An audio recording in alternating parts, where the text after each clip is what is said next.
Hello दोस्तों, स्वागत है आपका अपने YouTube चैनल डायमंड ज्ञान अड्डा में। और मैं आज मनोविज्ञान के 30 महत्वपूर्ण प्रश्नों के साथ प्रस्तुत हुआ हूँ। इससे पहले मैं 9 मॉक टेस्ट करवा चुका हूँ, जिसमें हर एक टेस्ट में आपके 30 मनोविज्ञान के प्रश्न होते हैं। सबसे बड़ी अच्छी बात यह है कि इस पूरे टेस्ट में आपको प्रश्नों के साथ उनका विश्लेषण भी मिलता है। तो इसलिए अगर आपको आते हैं अच्छी बात है, नहीं आते हैं तो वो विश्लेषण के माध्यम से आप उनको अच्छे से समझ सकते हैं।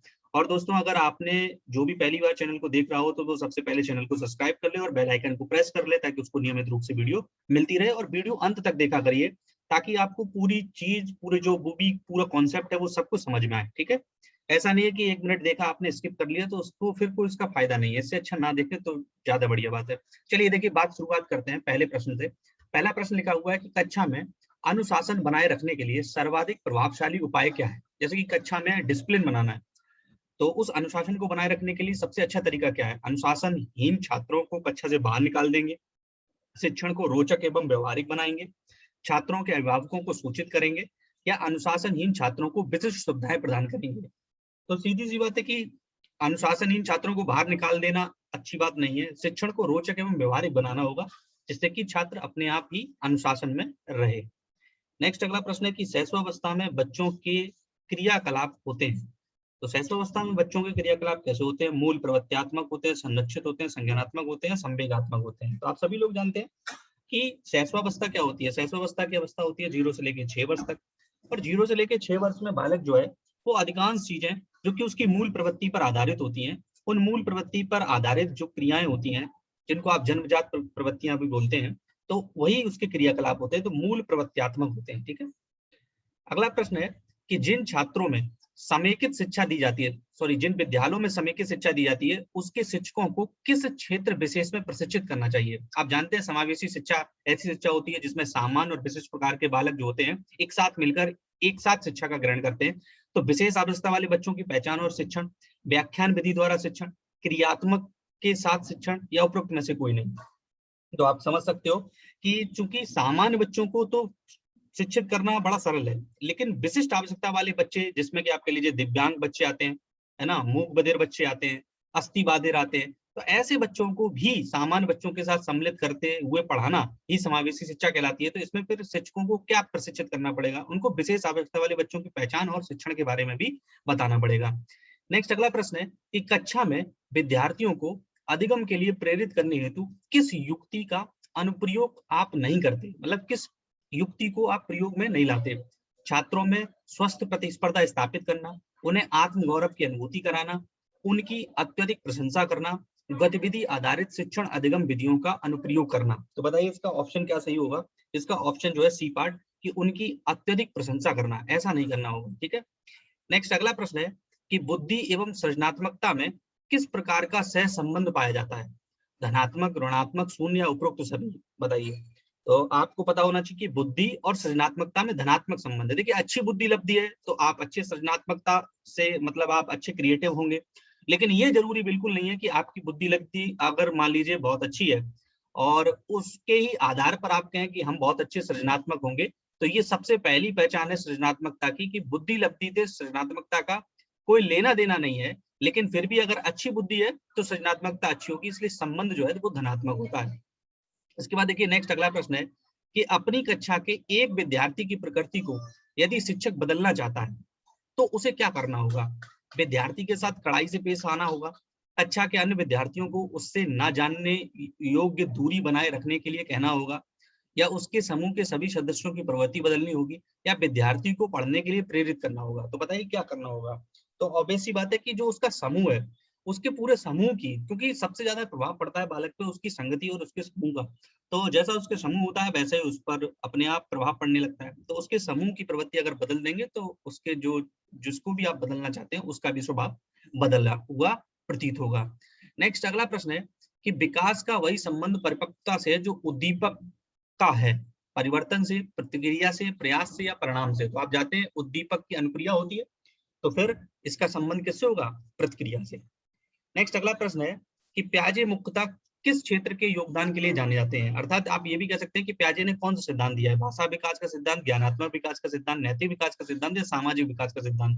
तो आप सभी को पता होगा कि प्याजे का संज्ञानात्मक विकास का सिद्धांत है या ज्ञानात्मक विकास का सिद्धांत है, और जिसमें पियाजे ने 4 प्रकार की अवस्थाएं बताई हैं, जिसमें 0 से लेके 2 वर्ष तक, 2 से लेके 7 वर्ष तक, 7 से लेके 11 वर्ष तक और 11 वर्ष से अधिक।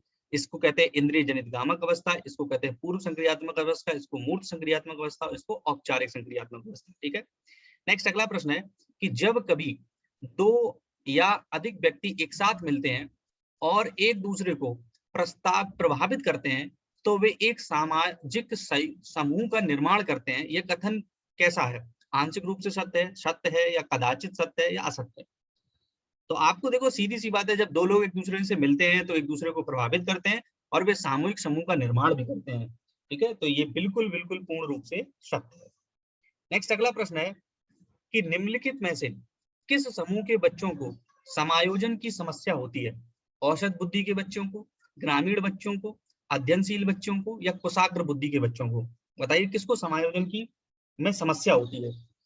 तो जो कुशाग्र बुद्धि के बच्चे होते हैं, मतलब जिनकी बुद्धि अच्छी होती है, उनको समायोजन करने में समस्या भी होती है।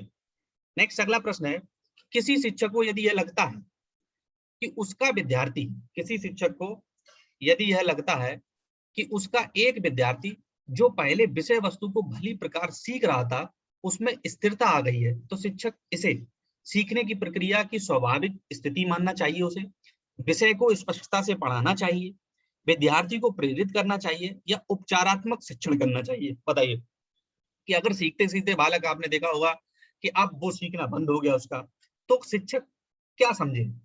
तो सीखने की प्रक्रिया की स्वाभाविक स्थिति मानना चाहिए कि देखिए ऐसा है, अगर मान लीजिए स्थिरता आई है तो अभी तो उसे स्वाभाविक ही मानना चाहिए, लेकिन अब अधिक समय तक स्थिरता रहती है तो फिर किसी ना किसी कारण को उसको जानना पड़ेगा, उपचारात्मक शिक्षण देना पड़ेगा। लेकिन प्रारंभ में ये सीखने की एक स्वाभाविक प्रक्रिया है जिसमें आप जानते हो कि अधिगम के पठार बनते हैं और उसका यही प्रमुख कारण होता है।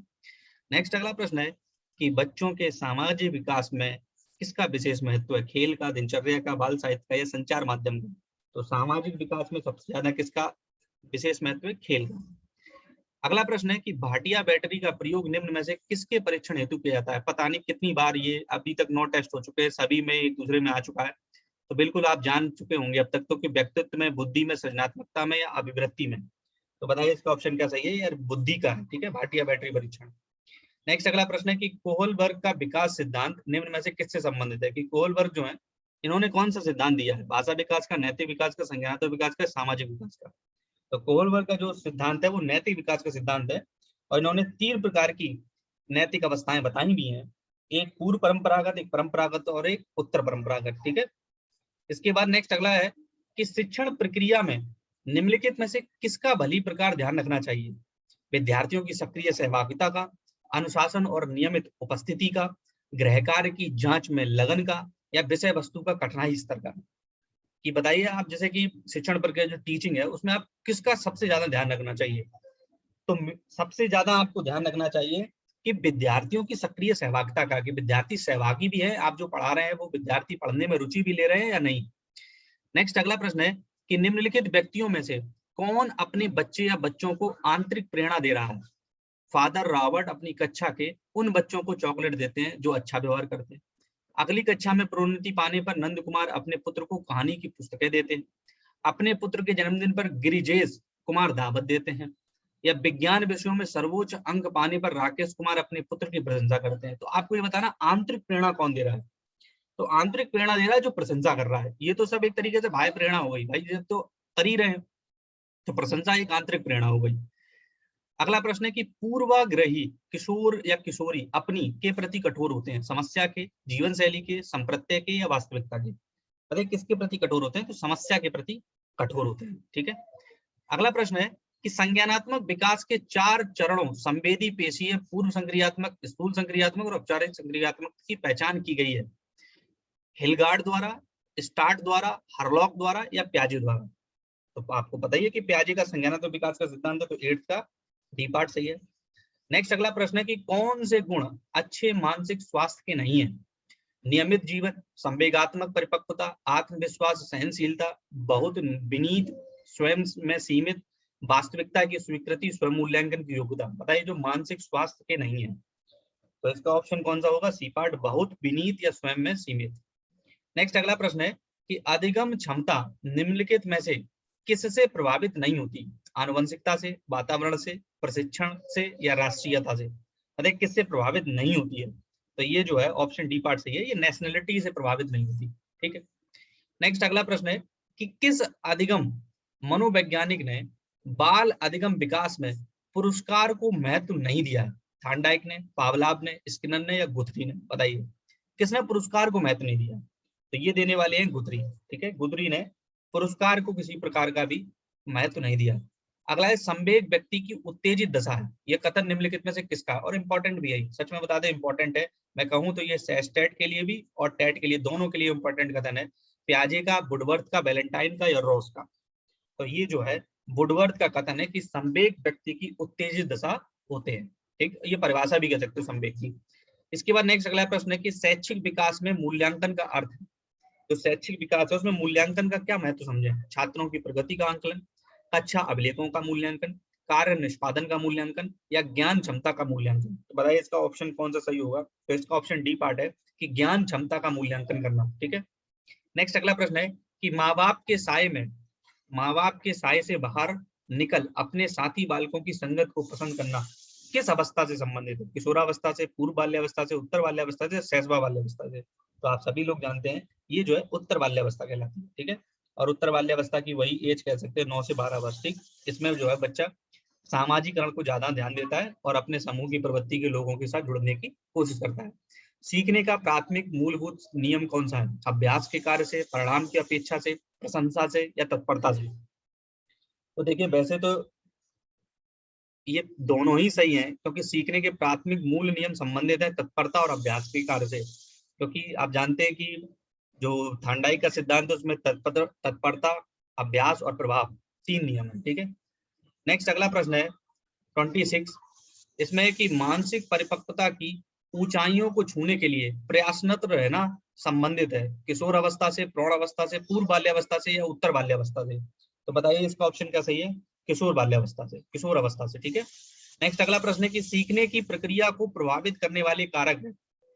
कौन से कारक हैं जो सीखने की प्रक्रिया को प्रभावित करते हैं? अनुकरण, प्रशंसा एवं निंदा, प्रतियोगिता या उपरोक्त सभी? तो बताइए इसका ऑप्शन कौन सा सही होगा? तो ऑप्शन इसका सही है उपरोक्त सभी। ठीक है, नेक्स्ट अगला प्रश्न है कि बालकों के सीखने में प्रेरणा को किस रूप में उपयोगी माना जाता है?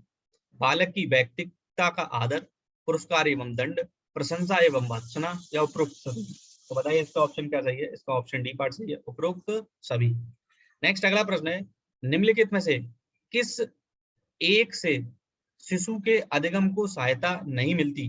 अनुकरण, अभिप्रेरणा, स्कूल का अवस्था या पुरस्कार? बताइए किससे शिशु के अधिगम को सहायता नहीं मिलती?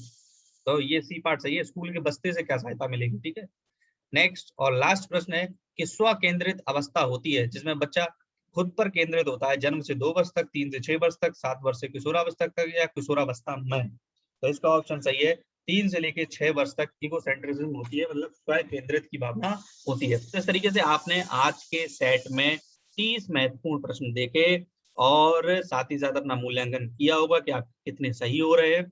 इसी तरीके से अपना प्यार देते रहिए। आपको वीडियो अच्छी लगी हो तो जरूर लाइक कर दीजिए करिए, लाइक करने में कुछ नहीं जाता है। ठीक है, और इससे मोटिवेशन ही मिलता है हमें। तो अपना प्यार इसी तरीके से बनाए रखिए और चैनल को सब्सक्राइब जरूर कर लीजिए, बेल आइकन को प्रेस कर लीजिए ताकि नियमित रूप से वीडियो मिलती रहे। धन्यवाद।